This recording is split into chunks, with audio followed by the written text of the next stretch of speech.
ನಮ್ಮಮ್ಮ ಯಾವಾಗಲೂ ನನ್ನನ್ನು ಒಬ್ಬ ಸಂಗೀತಗಾರನಾಗಿಯೇ ಕಂಡಿದ್ದಿದ್ದು, ಸಂಗೀತಗಾರನಾಗಿಯೇ ತಯಾರು ಮಾಡಬೇಕು ಅಂತ ಇದ್ದಿದ್ದು. ನಾನು ತಯಾರಾಗಿದ್ದು ಸಂಗೀತಗಾರನಾಗಿಯೇ. ಸೊ ನಮ್ಮಮ್ಮನಿಗೆ ಯಾವಾಗಲೂ ಆಸೆ ಇದ್ದಿದ್ದು ನಾನು ಸಂಗೀತಗಾರನಾಗಬೇಕು ಅನ್ನೋವಂಥದ್ದು ಒಂದು ಆಸೆ ಇತ್ತು.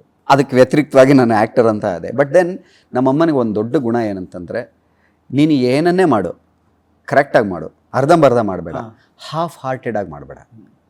ನೀನು ಧುಮುಕ್ತ್ಯಾ, ಆಳ ಗೊತ್ತಿರಲಿ ಗೊತ್ತಿಲ್ಲದೆ ಇರಲಿ, full ಹಾರ್ಟೆಡಾಗಿ ಧುಮುಕು.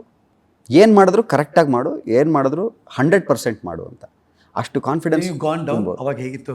When I went down also, ನೀನೇನು ನಾನು ಮಾಡಿದ ತಪ್ಪು ಅಂತೇನು, ಸ್ವಯಂಕೃತ ಅಂತ ಒಂದೆರಡು ಮಾಡಿರ್ಬೋದು. ನೀನು ಏನೇ ತಪ್ಪು ಮಾಡಿದ್ರು ಅದು ನಿನ್ನ ಮಟ್ಟಿಗೆ ಸೀಮಿತವಾಗಿದೆ ತಾನೇ. ನಿನ್ನಿಂದ ಬೇರೆಯವ್ರ ಜೀವನ ಹಾಳಾಗಿಲ್ಲ, ನೀನು ಯಾರದ್ದೋ ದುಡ್ಡು ಎತ್ಕೊಂಡು ಪರಾರಿ ಆಗಿಲ್ಲ, ಯಾರದ್ದೋ ದುಡ್ಡನ್ನು ಹಾಳು ಮಾಡಿ ಅವರನ್ನು ಬೀದಿಗೆ ತಂದಿಲ್ಲ.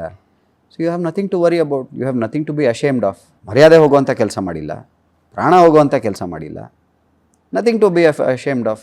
ನೀನು ಏನೂ ಆಗಿಲ್ಲದೆ ಇದ್ದಾಗ ನಾನು ನಿನ್ನ ಬಗ್ಗೆ ಎಷ್ಟು ಹೆಮ್ಮೆ ಪಟ್ಟಿದ್ನೋ, ಏನೇನು ಅಚೀವ್ ಮಾಡಿದಾಗ ನಾನು ನಿನ್ನ ಬಗ್ಗೆ ಎಷ್ಟು ಹೆಮ್ಮೆ ಪಟ್ಟಿದ್ನೋ, ಈಗಲೂ ನಿನ್ನ ಬಗ್ಗೆ ಅಷ್ಟೇ ಹೆಮ್ಮೆ ಇದೆ ಮಗನೇ ಅಂತ ನನ್ನ ಮನೇಲಿ ಬೆಳೆಸಿದ್ದಕ್ಕೆ, ನನ್ನ ಮನೇಲಿ ಹೇಳಿದ್ದಕ್ಕೆ ನಾನು ಇದು ಒಂದು ಬಹಳ ದೊಡ್ಡ ಮಟ್ಟಿಗೆ ನಾನು ಆ ಫೇಸನ್ನು ನಾನು ಹ್ಯಾಂಡಲ್ ಮಾಡೋಕ್ಕೆ ಸಾಧ್ಯ ಆಯಿತು. ಫ್ಯಾಮಿಲಿ ನೀವು ಹೇಳಿದ ಹಾಗೆ, ಯಾರು ಇಲ್ಲದೆ ಇದ್ದಾಗ ಬರೋರೇ ಫ್ಯಾಮಿಲಿ ಅಲ್ವಾ, ನಿಲ್ಲೋರೇ ಫ್ಯಾಮಿಲಿ ಅಲ್ವಾ.